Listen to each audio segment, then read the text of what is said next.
Hello শিক্ষার্থীরা, আসসালামু আলাইকুম। তোমরা সবাই কেমন আছো? আলহামদুলিল্লাহ, আমি অনেক ভালো আছি। তোমাদের নবম শ্রেণীর নতুন কারিকুলামের উপর আমি একটা মিশন শুরু করেছি। আর এই মিশনে আমি তোমাদের নবম শ্রেণীর যতগুলো বই আছে প্রত্যেকটা বইয়ের উপর আমি ক্লাস নেব এবং তা বেসিক সহকারে। আর এই মিশনের গণিতের উপর আজকে হলো প্রথম ক্লাস। আর তোমাদের গণিতের প্রথম অধ্যায় হলো প্রত্যেক জীবনের সেট, এবং পরবর্তী যে অধ্যায়গুলো আছে এই অধ্যায়গুলো যদি ভালোভাবে বুঝতে হয় তাহলে তোমাদের কিছু বেসিক বিষয় জানতে হবে। তাই আমি এই ক্লাসগুলো এমনভাবে সাজিয়েছি যাতে করে তোমরা বেসিকগুলো কমপ্লিট করে অ্যাডভান্স লেভেলে প্রবেশ করতে পারো। তাই দ্রুত তোমরা একটি খাতা এবং কলম নিয়ে বসে পড়ো এবং মনোযোগ সহকারে ক্লাসটি দেখবে। তাই আর কথা না বাড়িয়ে চলো আজকের ক্লাস শুরু করি। আজকে আমরা প্রথমে যে জিনিসটা জানবো সেটা হলো যে অঙ্ক, যাকে ইংরেজিতে বলে ডিজিট। এই অঙ্ক বা ডিজিট আসলে কি? সেটা হলো যে সংখ্যা গঠনের জন্য যে সকল প্রতীক ব্যবহার করা হয় তাদেরকে অঙ্ক বলে। যেমন আমরা বাংলার ক্ষেত্রে ব্যবহার করি 0, 1, 2, 3, 4 এভাবে 9 পর্যন্ত। আবার ইংরেজিতে আমরা ইউজ করি 0, 1, 2, 3, 4 এভাবে 9 পর্যন্ত। এগুলো হচ্ছে কি অঙ্ক বা ডিজিট। এখন অঙ্ক আবার দুই ধরনের, একটা হচ্ছে কি সার্থক অঙ্ক, যেমন 1 থেকে 9 পর্যন্ত হচ্ছে সার্থক অঙ্ক।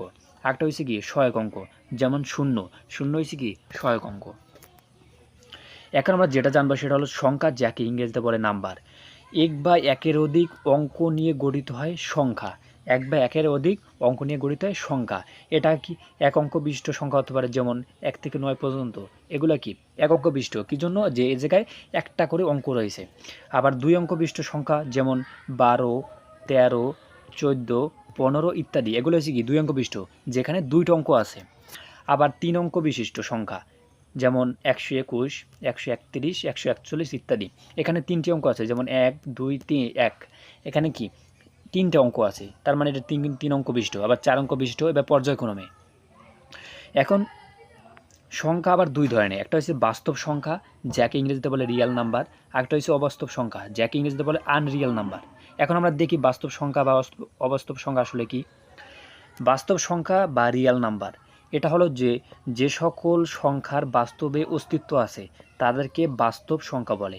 যেই সংখ্যাগুলো আমরা কী করি, বাস্তবে হিসাব নিকাশে আমরা ইউজ করি বা ব্যবহার করি তাদেরকে বলে কি বাস্তব সংখ্যা। এটাকে আমরা অন্যভাবে বলতে পারি যে সকল মূলদ ও অমূলদ সংখ্যাকে বলে কি বাস্তব সংখ্যা। যে সকল মূলদ এবং সকল অমূলদ যে সকল আছে তারা সবই কি বাস্তব সংখ্যা। এখন আমরা পরবর্তীতে জানবো যে মূলদ সংখ্যা এবং অমূলদ সংখ্যা কি। এখন বাস্তব সংখ্যা কোনগুলো, যেমন +-0, +-1, +-2, আবার +-1/2, +-3/2, আবার √2, √3, √5, 1.23, 0.415 ইত্যাদি। এগুলো সব কি বাস্তব সংখ্যা। এখন জানবো অবাস্তব সংখ্যা, যাকে ইংরেজিতে বলে আনরিয়েল নাম্বার। যে সকল সংখ্যার বাস্তবে অস্তিত্ব নেই তাদেরকে অবাস্তব সংখ্যা বলে। যেগুলা কাল্পনিক হিসাবে আমরা ইউজ করি, যেগুলো বাস্তবে কোনো অস্তিত্ব নেই তাদেরকে বলে অবাস্তব সংখ্যা। যেমন √1, √2, √3, 5/0, 7/0, 3/0। এগুলো হচ্ছে কি সব অবাস্তব সংখ্যা। এগুলো যদি তোমরা তোমরা যদি ট্রাই করো, তাহলে ক্যালকুলেটার যদি এই মানগুলো বসায় যদি তোমরা মানে ফলাফলের টিপ দাও, ঠিক আছে, তাহলে কিন্তু এটার কোনো ফলাফল আসবে না, ঠিক আছে, এটা অসংখ্যিত আসবে। এখন বাস্তব সংখ্যা, যাকে ইংরেজিতে বলে রিয়েল নাম্বার, এটা আবার দুই ধরনের। এটা হচ্ছে কি মূলদ সংখ্যা, যাকে ইংরেজিতে বলে কি রেশনাল নাম্বার। আর একটা হচ্ছে অমূলদ সংখ্যা, যাকে ইংরেজিতে বলে ইরেশনাল নাম্বার। এই বাস্তব সংখ্যা আবার দুই প্রকার, একটা হচ্ছে কি মূলদ সংখ্যা, অমূলদ সংখ্যা। এখন আমরা দেখি মূলদ সংখ্যা কি। মূলদ সংখ্যা, যাকে ইংরেজিতে বলে রেশনাল নাম্বার, সেটা হলো যে p/q আকারের সংখ্যাকে বলে মূলদ সংখ্যা। p/q আকারের সংখ্যাকে বলে মূলদ সংখ্যা। এই মূলদ সংখ্যার একটা শর্ত আছে। শর্তটা কি, যে তোমার p এবং q হইতে হবে কি পূর্ণ সংখ্যা। কি হইতে হবে, p এবং q পূর্ণ সংখ্যা হতে হবে, এবং q ≠ 0, এবং q এর মান কখনো 0 হতে পারবে না। যেমন তোমার যদি আমরা চিন্তা করি 1/2, এখানে 2 হয়েছে কি 0 থেকে বড়, এবং এই 1 এবং 2 দুটোটা কি পূর্ণ সংখ্যা। এই শর্ত যদি পূরণ করে তার মানে কি ওই সংখ্যাকে আমরা মূল সংখ্যা বলতে পারবো। যেমন 3/1, 11/2, 5/3। এখানে প্রত্যেকটা কিউর মান কত, 0 থেকে বড়, এবং পি এর মান হয়েছে কত, পি এবং কিউ কি দুটোটা হয়েছে কি পূর্ণ সংখ্যা। এখন এখানে একটা গুরুত্বপূর্ণ নোট যেটা তোমরা খাতায় তুলে রাখবে, সেটা হলো যে কোনো মূল সংখ্যাকে দুটি সহমৌলিক সংখ্যার গুণফল হিসাবে লেখা যায়। কি করা যায়? যে কোনো মূল সংখ্যাকে দুটি সহমৌলিক সংখ্যার গুণফল হিসাবে লেখা যায়। আর সকল পূর্ণ সংখ্যা ও ভগ্নাংশ কি? মূল সংখ্যা। যত পূর্ণ সংখ্যা আছে এবং যত ভগ্নাংশ আছে সব কি? মূল সংখ্যা। এই দুটো নোট তোমরা খাতা তুলে নাও। এখন আমরা জানবো অমূল সংখ্যা, যাকে ইংরেজিতে বলে ইরেশনাল নাম্বার। যে সকল সংখ্যাকে p/q আকারে প্রকাশ করা যায় না তাদেরকে বলে অমূল সংখ্যা। তার মানে কি? মূল সংখ্যার বিপরীত হচ্ছে কি? অমূল সংখ্যা, যেগুলো কি করা যায় না? p/q আকারে প্রকাশ করা যায় না। যেমন √2, √2, √3, আবার √5/2, এগুলো হচ্ছে কি? p/q আকারে বা লব/হর আকারে প্রকাশ করা যায় না। এগুলো হচ্ছে কি? অমূল সংখ্যা। এখন একটা নোট, এটা তুলে নাও। পূর্ণবর্গ নয় এরূপ স্বাভাবিক সংখ্যার বর্গমূল কিংবা ভগ্নাংশ হচ্ছে অমূল সংখ্যা।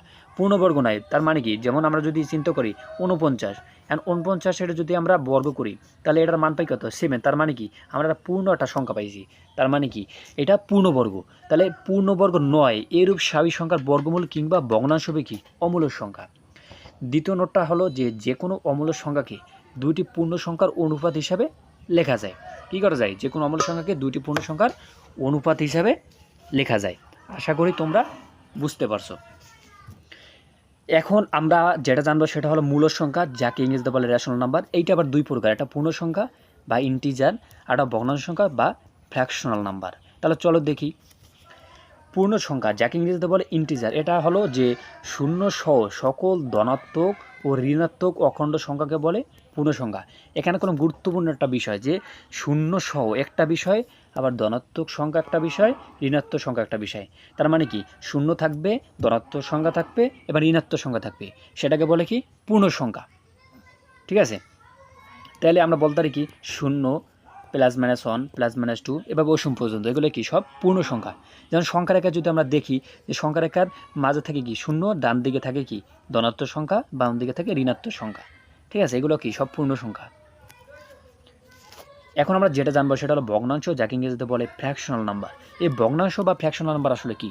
সেটা হলো যে সকল সংখ্যাকে লব ও হর আকারে প্রকাশ করা হয়, অর্থাৎ p/q আকারে প্রকাশ করা হয়, তাদেরকে বলে কি? ভগ্নাংশ সংখ্যা। যেমন 1/2, 1/3, 3/2, 5/2, এগুলো কি?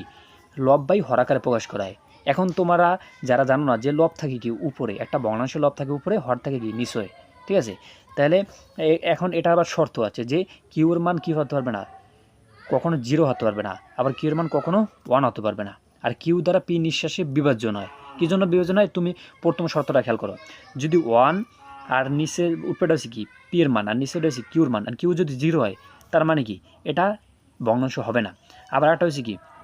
যেমন কিউ দ্বারা পি নিঃশেষে বিভাজন হয়, তার মানে কি? তোমার উপরে আছে যদি 4 আর নিচে কিউর মান যদি থাকে 2, তাহলে 2 দিয়ে 4 ভাগ দিলে পাই কত? 2।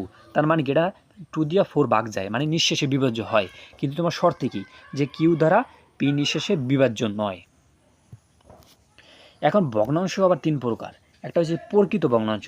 প্রকৃত ভগ্নাংশ কি? যেখানে কি থাকবে? তোমার লবটা ছোট থাকবে, হর বড় থাকবে। লব ছোট থাকবে, হর বড় থাকবে। এগুলোর কয় কি? প্রকৃত ভগ্নাংশ। আরেকটা হলো অপ্রকৃত ভগ্নাংশ, যেখানে তোমার লব বড় থাকবে, হর ছোট থাকবে। লব বড় থাকবে, হর ছোট থাকবে, সেটাকে বলে অপ্রকৃত ভগ্নাংশ। আর মিশ্র ভগ্নাংশ হলো যে এই আকৃতির যেগুলো দেখবা, যদিও এগুলো তোমাদের ইউজে এখন নাই, এটা হলো 2, 3 অঙ্ক। এটা হলো কি? মিশ্র ভগ্নাংশ। এখন আমরা জানবো যে পূর্ণ সংখ্যা, যাকে ইংরেজিতে বলে ইন্টিজার, এটা আবার 3 প্রকার। একটা হচ্ছে ধনাত্মক সংখ্যা বা পজিটিভ নাম্বার, আর একটা ঋণাত্মক সংখ্যা বা নেগেটিভ নাম্বার, আর একটা হচ্ছে কি? 0। এখন দেখি ধনাত্মক সংখ্যা, যাকে ইংরেজিতে বলে পজিটিভ নাম্বার, এটা হলো যে 0 থেকে বড় সকল বাস্তব সংখ্যাকে বলে ধনাত্মক সংখ্যা। 0 থেকে বড় যে সকল সংখ্যা আছে এগুলোকে বলে কি? ধনাত্মক সংখ্যা। যেমন 2, 1/2, 3/2, √2, 0.415, এগুলো সব কি? 0 থেকে বড়। এখন ঋণাত্মক সংখ্যা বা নেগেটিভ নাম্বার, এটা হলো যে 0 থেকে ছোট, মানে ধনাত্মক সংখ্যার বিপরীত। 0 থেকে ছোট সকল বাস্তব সংখ্যাকে বলে ঋণাত্মক সংখ্যা। যেমন -2, -1/2, -3/2, -√2, -0.415, -0.6, পৌনঃপুনিক 2 পৌনঃপুনিক। ঠিক আছে? এগুলো হচ্ছে কি? ঋণাত্মক সংখ্যা। আর আজকের ক্লাসটা এই পর্যন্তই, আর কন্টিনিউ করবো না। কেননা যে যদি ক্লাস বেশি বড় হয়ে যায় তাহলে তোমাদের আবার মানে নিতে সমস্যা হয়ে যাবে। সবাইকে ধন্যবাদ। Thank you for watching.